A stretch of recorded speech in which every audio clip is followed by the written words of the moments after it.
You're great at this job. That was awesome.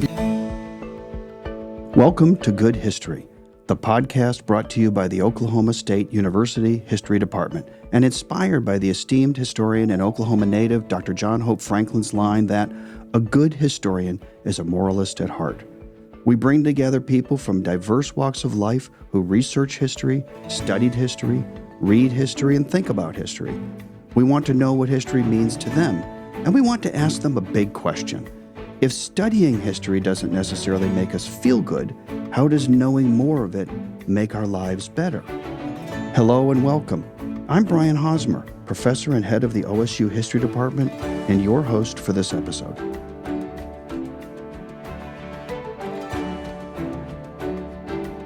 Hello and welcome. I'm Brian Hosmer, professor and head of the OSU History Department and host for today's episode. My guest today is Dr. Jim Hess. As many of you know, Dr. Hess is the president of our own Oklahoma State University, and as such, he is extraordinarily busy, so we're honored and flattered that Dr. Hess has donated some of his precious time to our podcast. So welcome to Good History, Dr. Hess. Thank you. I really appreciate the opportunity to be with you, and I can't think of a better way to spend my time. Wonderful. We're excited about that as well. So allow me to simply begin by asking you to share a little of your background. You're an Oklahoma native and a longtime OSU cowboy. I am. I grew up in Henrietta, Oklahoma, a little small town. I was blessed to graduate from Henrietta High School. They called themselves the Henrietta Fighting Hens. They no longer go by that name for obvious reasons. But it was a great place to grow up. I spent a lot of time with my grandparents who raised me for the most part. They of course, grew up in a different time, which gave me sort of a skip of a couple of generations of value system. They raised children during the Depression, so they were very focused on fiscal conservatism, which they gave to me, which has been very helpful to me in my career. Mm-hmm. There were more people in my dorm when I arrived at OSU than there were in my hometown. So there was a little bit of a culture shock for me. But luckily, because of the environment of this institution, I felt at home the minute I got here. And it's a very special place, and it changed the trajectory of my life. Indeed, and we love that. I mean, that's what higher education is supposed to do, right? Mm-hmm. That's what it's about. It changes us. So what was it like? You just started talking a little bit about what it was like to arrive in Stillwater from Henrietta in the 1970s. How would you describe this town when you arrived? Well, it's much different today than it was then.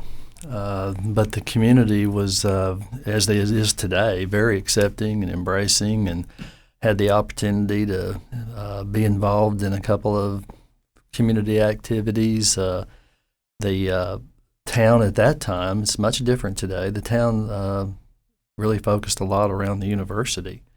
But today, if you look at it, the town and the university are inextricably linked. Right. As the university does, so does the town. As the town does, so does the university. So it's a great symbiotic relationship. Yeah. Bigger, but in some ways similar, Mm-hmm. I think, in terms of values and the interaction between the town. Maybe it's not so much town-gown division. It's all kind of the same thing. They're very, very much intertwined now. And the great thing about Stillwater is, even if you didn't work for the university, it'd be a great place to live.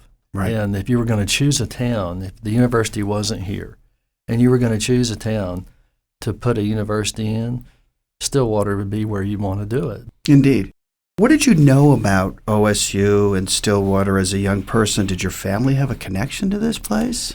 Yes, it turned out all my friends in high school that I ran with all went to the other university, unnamed, of course. My cousin happened to be the registrar of OSU. His name was Robin Lacey. He was a longtime registrar here. He was the associate registrar at the time that I came here. And he recruited me to come to OSU. He was a prince of a human being. He died a couple of years ago. But he wanted me to come to OSU. As a matter of fact, he told me he'd get me a great job, a work-study job, if I'd come to OSU. And I thought that meant working at the registrar's office, working the counter, handing out forms, flirting with pretty girls that came up. That was not the case. When I arrived, he told me my assignment was going to be in vet med. So I showed up at the College of Veterinary Medicine at the Animal Teaching Hospital, and my job was shoveling stalls, which I think you know what that means. But it was a great experience because I got to see the College of Veterinary Medicine at its pinnacle. It was the #1 college of veterinary medicine in the United States. And it was, I feel like I've been shoveling ever since, actually, to be honest with you.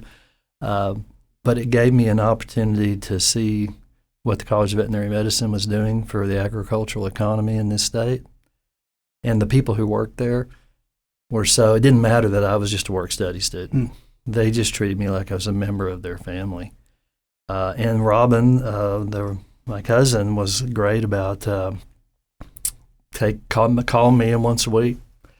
Of course, he was the registrar, and they didn't have FERPA in those days, so he was all too happy to check on my progress with my professors and make sure that I was doing what I was supposed to be doing. But he had a great influence on getting me here. But once I was here, I just had such a great experience with the people who I lived with and the people I studied with. My first experience of a great professor, I had two. One was Danny Atkinson in political science, and I understand he's still here. That he was a first-year professor. It was his first year. And he inspired me about how politics really works. He didn't just go by the textbook and give me a civics lesson. Nice. He really talked to me and the rest of the students about how political science works, and he taught the class like it was a law school class, which meant that if you were looking at your shoes and not or weren't getting eye contact with him, then he was going to call on you. And so I was always prepared for his class, and I know every student has to all take history, either pre or post Civil War. I took both, although not required to do so, because I loved history. And there were large classes, of course. But then we had individual study groups, and I was much more interested in history perhaps than my classmates were. I was doing it because I loved it. They were doing it because they had to, probably. But it was a great experience for me, and my first encounters with how important grades are. I was a good student in high school, but I also knew that everybody who came to the university was probably smarter than me, and it was a great life lesson for me.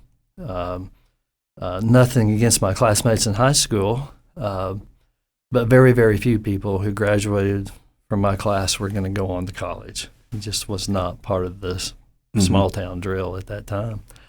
So I thought I was a really smart person, and I found out that I was not quite as smart as I thought I was. I was surrounded by students who were smarter than me. Great life lesson for me. It's been applicable ever since to know that you want to surround yourself with people who are smarter than you are, because you'll learn more from them by listening to them than you will. My grandmother once taught me there's a reason God gave you 2 ears and just 1 mouth. And she told my brother one time that he talked too much and he should be listening more. So I took that to heart and fashioned myself as a good listener because of that. Very good, and amen to all of that as well. So do you remember the history professors' names? I believe it was Dr. Thomas. Okay. He was excellent. Yeah. And this was pre or post-Civil War? Both. Both. And my opportunities were great lecturer, by the way, and was great about putting history in context. About wonderful.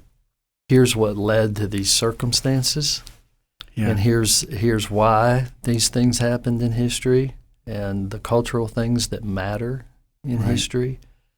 And it really prepared me for how life really works. And that is, there's always a backstory to everything. And I've learned that in this job. Yep. I get to usually hear one side of a story. And there's always a backstory that sometimes you hear and sometimes you don't. Right. So what you have to do is figure out what is the backstory and who can tell you the backstory in a transparent way. but I greatly appreciated that teaching style. Context, right? Can be everything, right? So your experiences at OSU set you on a career trajectory that blended academic and administrative duties, and ultimately a variety of leadership roles. OSU Tulsa, Center for Health Sciences, Veterinary Medicine here at OSU. So can you tell us a little bit about how that worked, and with you flowing from one position to another, and maybe reflect on sort of how that linked with your coursework, your time, and your experiences at OSU? Yeah, thank you for that. Life has a twisted irony to it. And I started off in vet med, and then ended up more recently in the last couple of years trying to improve vet med, and thought, what a great circular path that was. I started off working at a 2-year school. I went to what is now Rogers State University. I was hired on a 1-year contract. They were installing a computer system, and they needed for me to set up payroll, registrar, billing, all of those things with this new computer system. And so I did that. Along the way, a guy named Richard Mosier, who was the president at the time, took an interest in me. I have no idea why. There was no reason for him to have an interest in me. But he said something to me one day. He called me into his office. He had a habit of interviewing every single full-time employee before they were employed, which is unimaginable, but he did it. Yeah. And the reason he wanted to is he really wanted to find out what the person wanted to do with their life and how he could help them. And he told me in my first conversation with him, he said, you don't know it, but you're going to spend your entire career in higher ed.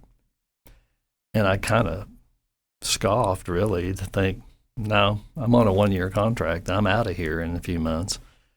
But then he called me one day and said, I have a proposition for you. I'd like for you to stay, and I want you to be assistant to the president. And I said, what does that mean? He said, it means you do whatever I tell you to do. And but what he really did was just take an interest in professionally and personally developing me. Because I was very, very young. I was 24 years old. Was making lots of mistakes. I know that you all already know this, but the frontal lobe of a male is not fully developed until about 25 or 26 years old. And I've raised both girls and boys now, and I can tell you that that's true. Our daughter had a much better frontal lobe development than our son. But Dr. Mosier decided that he just wanted to develop me professionally, and he did a great job. I worked for him for 16 years. He wanted to make that campus the fastest growing institution in the state. That was his goal. And he told me that was my goal. And so we did that and grew it to the point where it became finally merged into what became Rogers UCT some years later. There's a tortured story behind that. During the 2-year period of time that it was Rogers UCT, I was not scheduled to be a part of the administration. But as it turned out, they didn't have anybody who had a doctorate. And they needed somebody who had a doctorate in their administration. So it wasn't so much that I was really needed as it was required. There you go. But a funny story about me getting my doctorate, I was doing my job with Dr. Mosier one day, and he called me into his office, and he said, Jim, what are you doing this afternoon? And I started telling him the things, and he said, it's a rhetorical question. You need to be in Stillwater by 4:30. And I said, well, why would that be? And he said, well, we don't have a lot of time because you're going to need to get on the road, but you're going to meet with a guy by the name of Tom Carmen, who runs the higher ed leadership doctoral program, and you're going to be a student. And I said, I can't afford a doctoral program. He said, why don't you let me worry about that? He paid for all of my doctorate himself. Wow. And because he believed in me. Wow. And I thank the Lord every day for Richard Mosier because he put me on a path that I would otherwise not have been on. So anyways, long story short, Rogers University becomes OSU Tulsa in 1998. My job was to spin off what was then the Pryor, Bartlesville, and Claremore campuses into what is now Rogers State University and create OSU Tulsa. We had 6 months to do it because of the way the legislation was written. So we did that. And It was a 24/7 job for 6 months, but we got it done. And so I had the opportunity to work for Jim Halligan as he had me as the interim president there for a while. Gary Trenopole, former dean of College of Business here, became the president eventually. And I stayed working with Dr. Trenopole for 3 years or so, and then Dr. Halligan sent for me again. And he called me in on a Friday afternoon at 4:30, which is usually the time you get fired.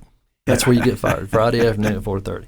So I was a little anxious, and he called me into his office in Whitehurst, and he said, Jimbo, how would you like to go to the Center for Health Sciences? We have some financial problems that we need to address there. We do not own our teaching hospital. It's owned by some venture capitalists from New York. How would you like to go do that?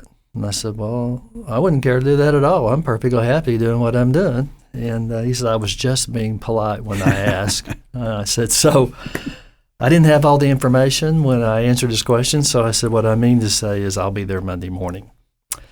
So we had that opportunity. I was there for almost 22 years.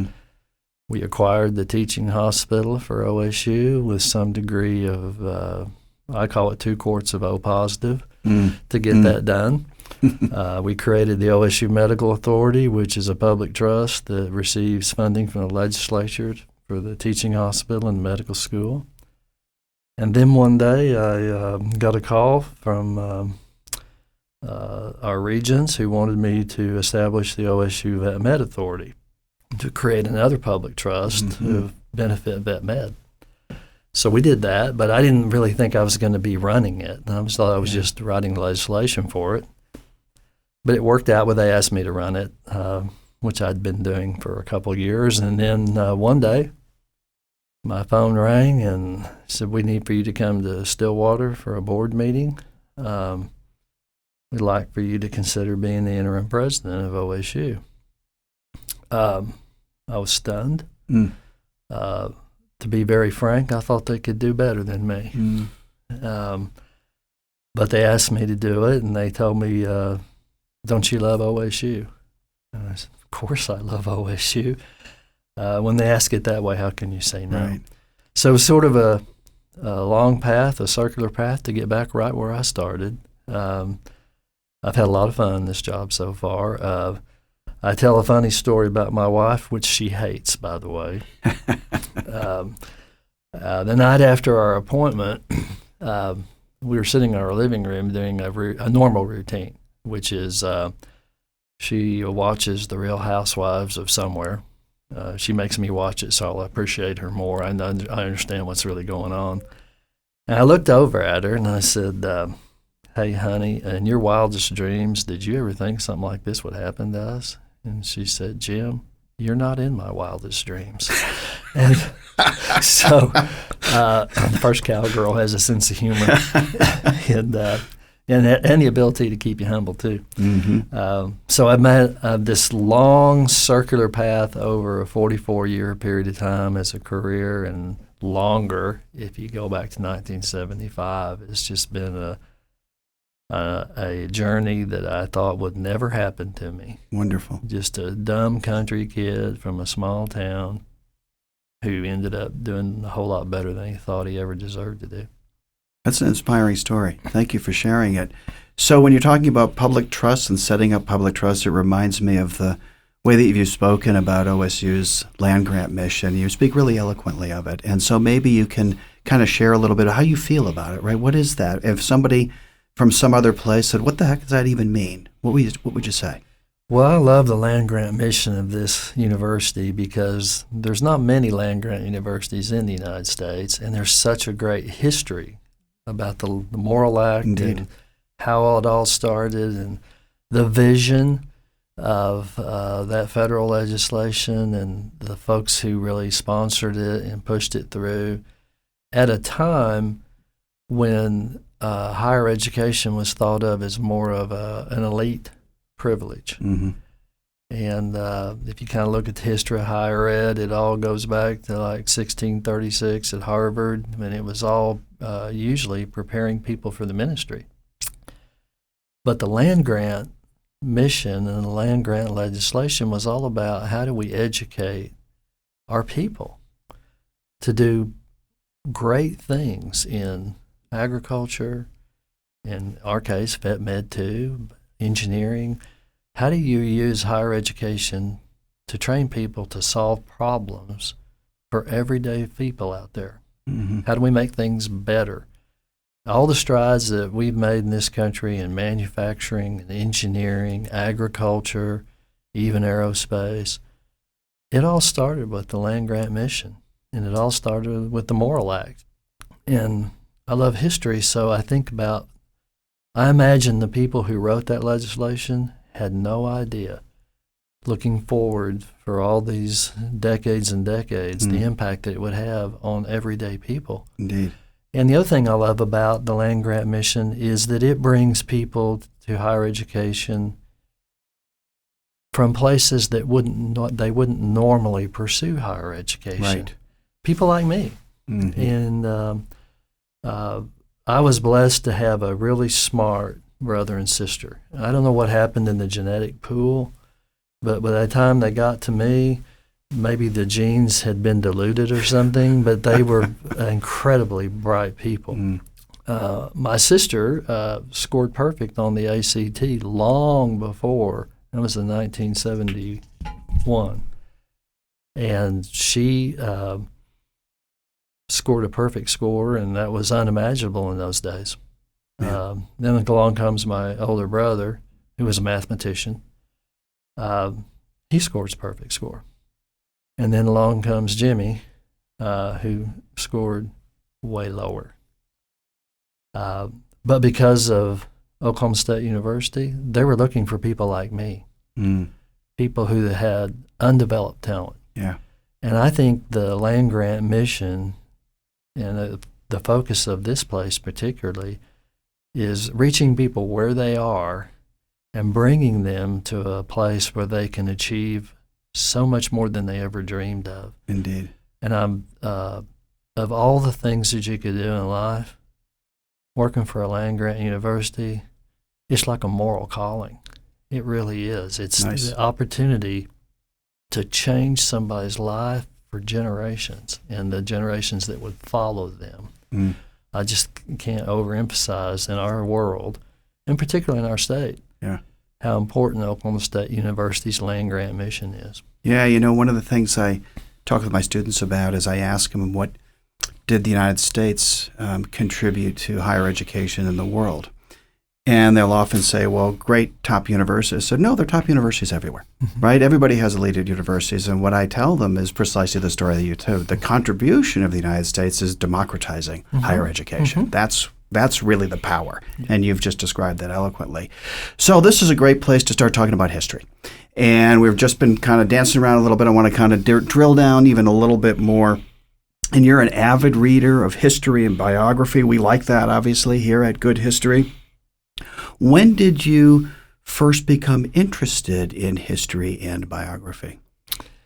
Well, in high school, I guess actually what we called junior high. Well, they don't have junior high anymore, but in junior high, the library was one block from where I lived.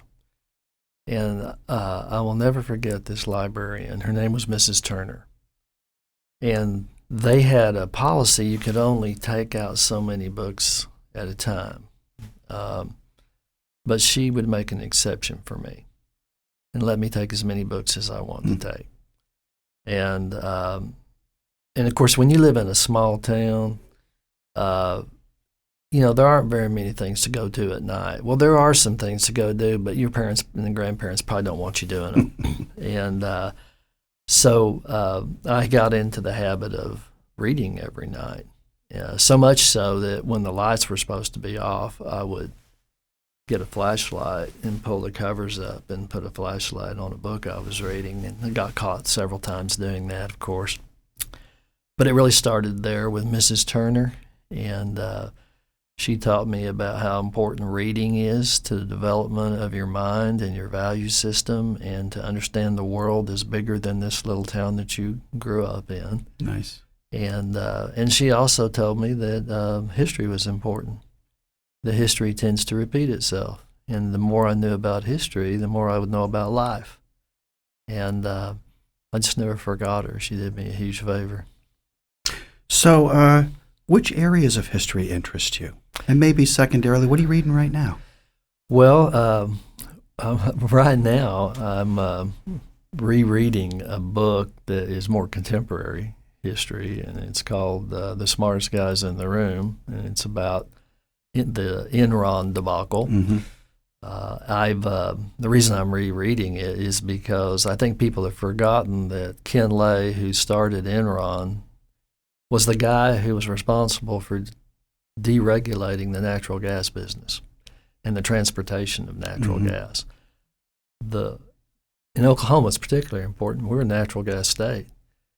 Our economy in Oklahoma would be much different if it weren't for Ken Lay. Mm-hmm. But that's not the reason he's remembered. He's remembered for letting Enron get out of hand. And I'm rereading it because the title of the book was absolutely perfect, The Smartest Guys in the Room, because they thought they were the smartest guys in the room.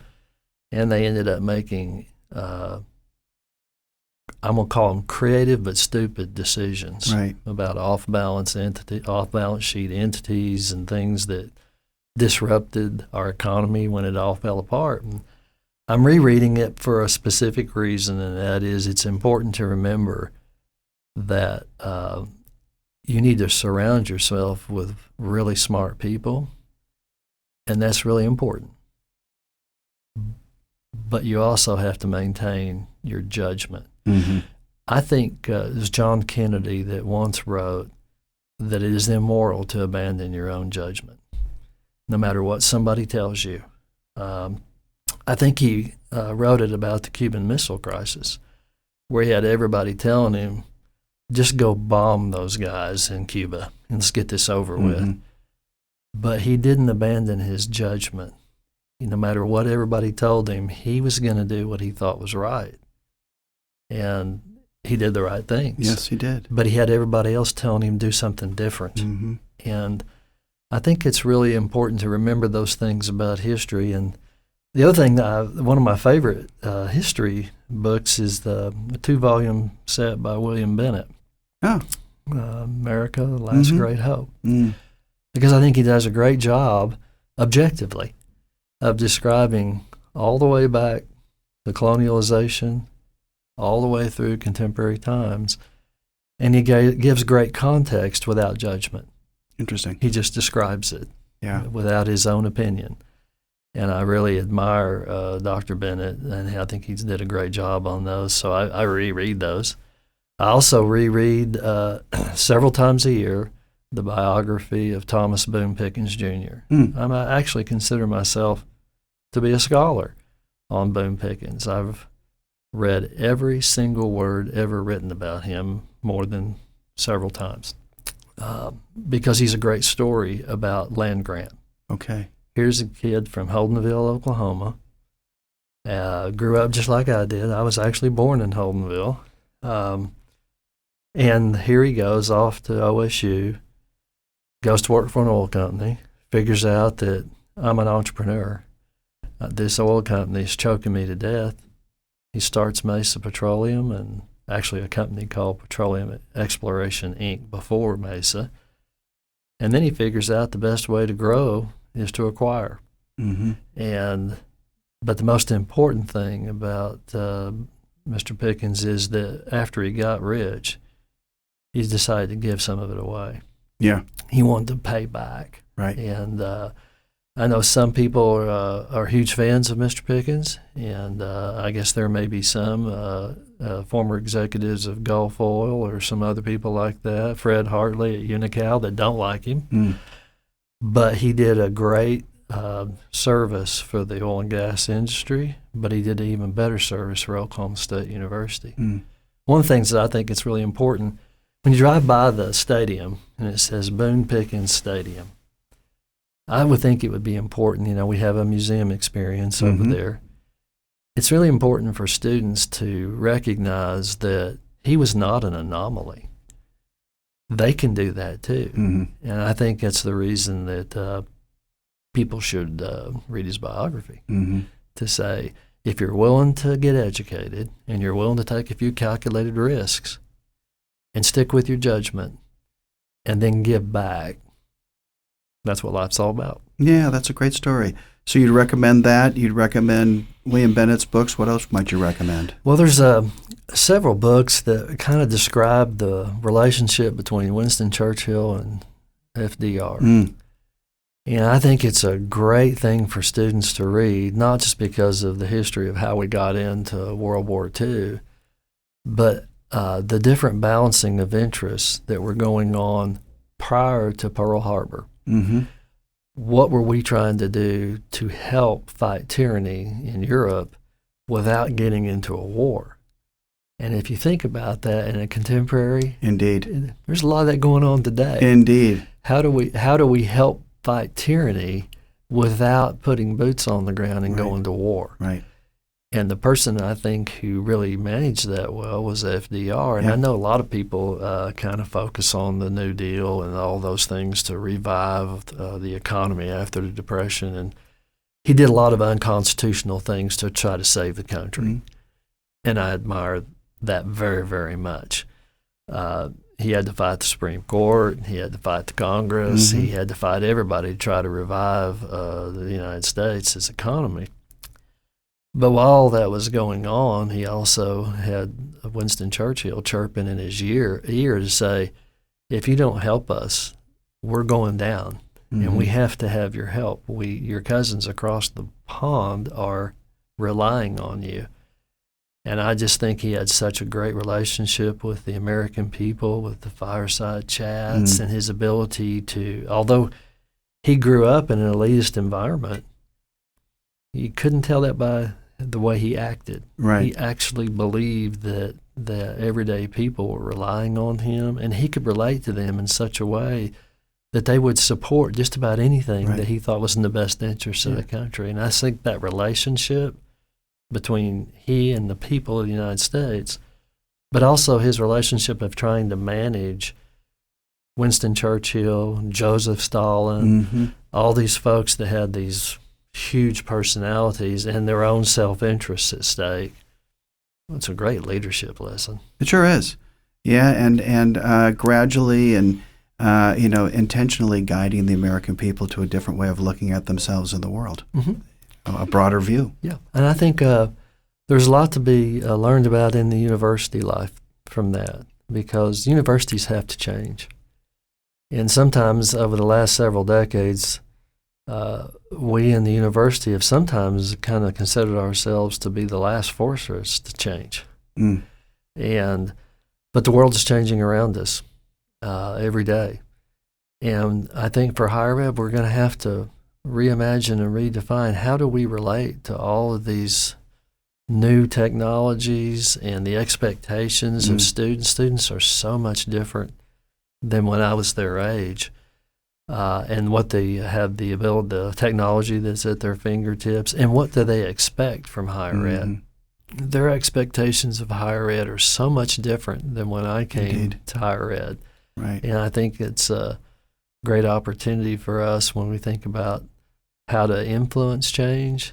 FDR did a great job of how to influence change, and incrementally. He didn't give them a sip of water from a fire hose. Mm-hmm. He incrementally moved the American people where they needed to be so that the country could survive. And I think that leadership lesson, I think every university president in the United States ought to think about that. How do you incrementally change for the benefit of the people? Bring people along with you. Yes, sir. Yeah, I think that is a measure of leadership, right? Guide and bring them along, and also make them feel as though they are part of the conversation. Yes. Yeah. The other thing, I read this book a couple of years ago. It's called The Accidental President, about Harry Truman. And I'm such a fan of things that Harry Truman would say because they were so raw. Mm-hmm. They were all true, Yeah. but they were so raw. And one of the things that he said and wrote was, the only thing new in this world is the history you don't know. Right. And I have been so inspired by that because it's so true. We think all these things that we're dealing with in the world are new. They're not new. Right. It's just history that we don't know. And if we knew the history, we might make a better decision. That's great.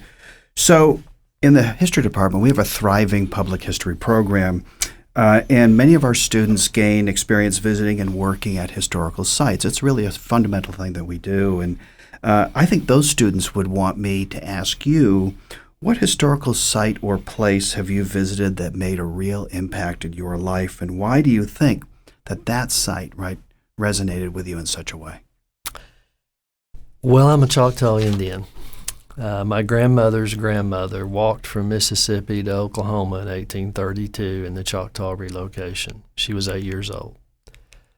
I can't imagine what that trip was like for her, right, and the resilience that she must have had. I always tell my grandchildren and children, if I had just a sliver or a fraction of her resilience in my genetics, I'm going to be okay. Yeah. So one of my favorite historical sites nobody else is going to go to, and it's the Choctaw Indian allotment for my family in southeastern Oklahoma. Wow. And here's why.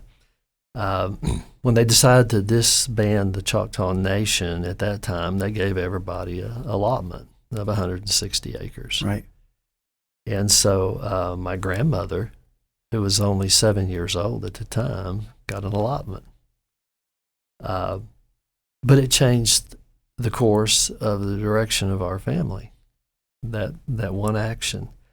And so I visit that site, the Indian allotment. But the other place I like to visit, and it's not a pleasant story, but Little Bighorn. Because as you all know more than I, we have a tortured history with the Sioux Indians and other populations on the Plains tribes. And the reason I think it's such an important thing to remember is that it is a demonstrative lesson of the arrogance of power, where the federal government decided to take actions that maybe they deemed to be necessary at the time, perhaps, but they learned a valuable lesson about trying to change people's culture by force. Not a good idea, and they learned a valuable lesson. And it also taught me that General Custer, who may have thought he was a little better than he really was, I think I read once that he graduated last in his class at West Point. Last at West Point. I tell my students sometimes, your class ranking tells you something. You're so right. You're so right. You need to at least be in the top half. At least try. At least try. Try. Make an effort here. But I think what I learned about that site, and it's and of course it's, if you just look at it, you think, I can't imagine the bloodshed that occurred here and the tragedy of it. But it's a great lesson about the arrogance of power and how important it is that if you have power, you should use it for the benefit of people and not by force, because it has a way of backfiring on you. Indeed. Well, that takes us to sort of a couple of other questions, and I think one kind of rounds back or maybe summarizes some of what we're talking about. And so I'm interested in a little bit more reflection on how you assess the importance of reading history to the work you do, and also your roles not only as a leader but a citizen. Mm-hmm. Thank you for that. I always read my either a historical book or a historical biography of what is it that I need to get out of this to make me a better person first, a better human being. And there's lots of leadership lessons along the way about what to do and a lot of what not to do. But my goal is always to think in context of what was going on at the time, what were the moral and ethical decisions that were made, and what was the basis of those moral and ethical decisions, and what was its impact on other people. And I think that from a leadership point of view, I've always thought that if you focus on being a good human being first, and we're called to serve others, that's what we're supposed to do as human beings. We're supposed to serve other people. And that's how I view it, be honestly, with every administrative job I've ever had. Didn't matter what the title is. How do you use it to develop people and make them better, both personally and professionally? Because that's really the life lesson in all of this history. How can I be a better person? How can I learn something from this where I can make somebody else more fully developed personally and professionally? And how do I keep from making the same mistakes that some of these characters in history made? And I think from, if I were a student today, if I were sitting in a history class today at Oklahoma State University, I would be thinking to myself, I don't need to just regurgitate this in an essay or a test. I need to learn a life lesson from this. These folks that I'm reading about and studying and discussing with fellow students and the professor, what is it that I need to get out of this so that I can be a better human being, a better citizen, be involved, be engaged in both the university and the local community? But how am I going to be a better person because of this? And how am I going to help somebody else be a better person? I think those are the best lessons of history. I love that. And that's a way to kind of explain to students why they might want to study history or why you're sitting in the class that day, right? Why the heck are you here? And I think you've just described that very, very well. Thank you. A lesson for all of us. Okay, we got a couple of last questions that we ask all of our guests on Good History. So we like to wrap it up with a standard conversation, but they always not standard only in the questions. They go where they go. So these days, here in the 21st century, history and the humanities are struggling to demonstrate our relevance. You're talking about universities changing, our relevance to college students, and I think the public too, maybe even more so. We're told focusing on history is a bad career move. And at the same time, though, Americans consume history enthusiastically. We buy books. We watch documentaries. We enjoy Hollywood films set in historical periods. We also appeal to history all the time. Think of debates and discussions that we have all the time and how often we hear, well, history tells us blank, blank, blank, right? And so we appeal to history all the time. So what do you make of this paradox, right? Or this apparent paradox between history struggling for oxygen inside universities and its popularity outside the walls of the academy?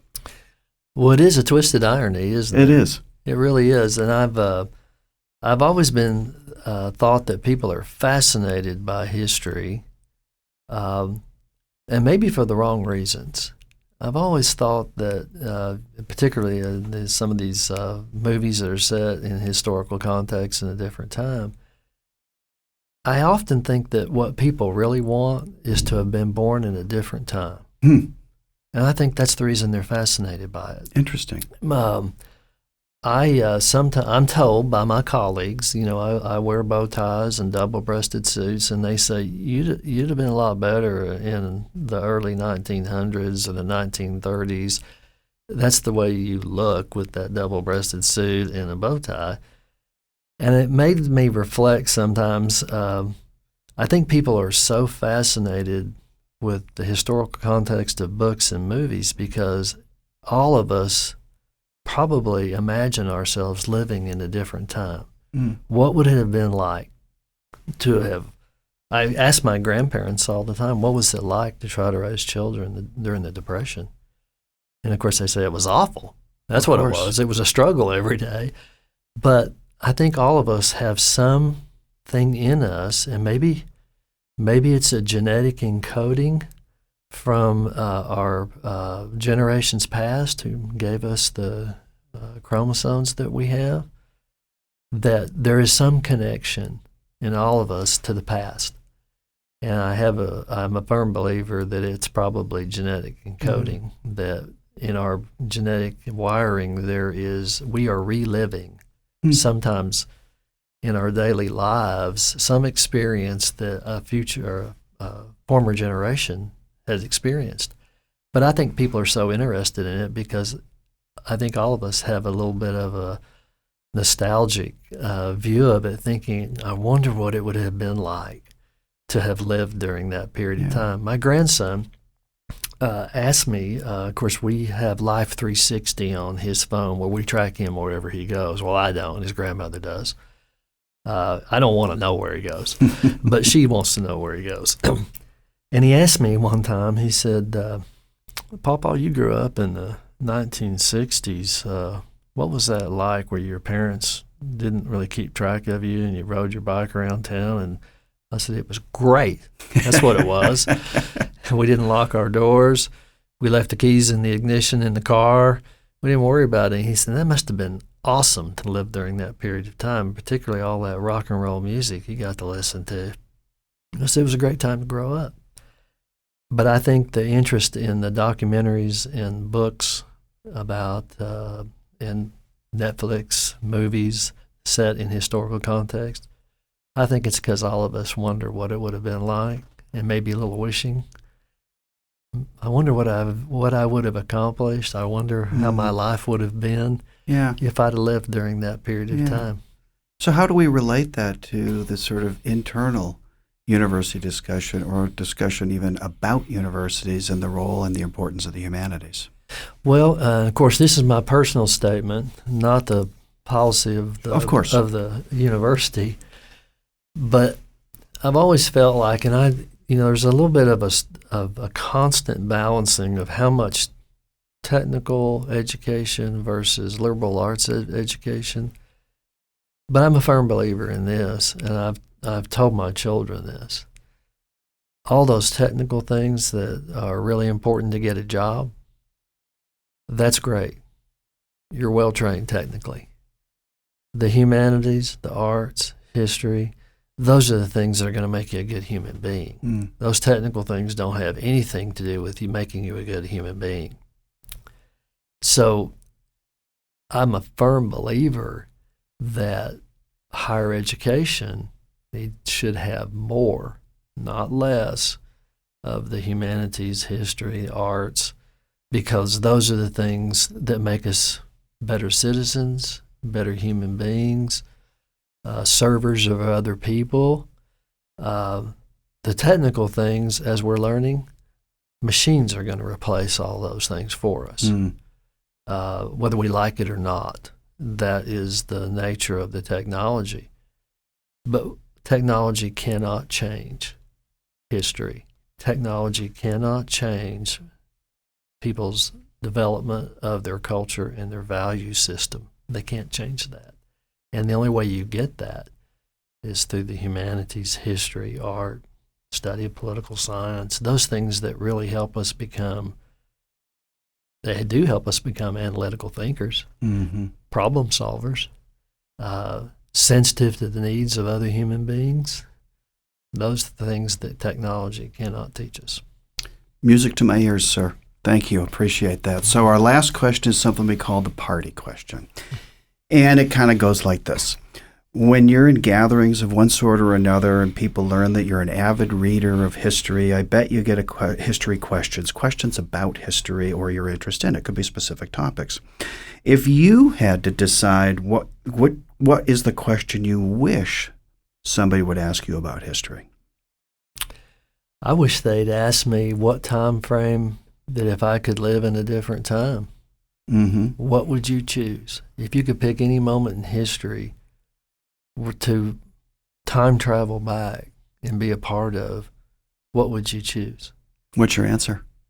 I would pick just prior to World War II. Yeah.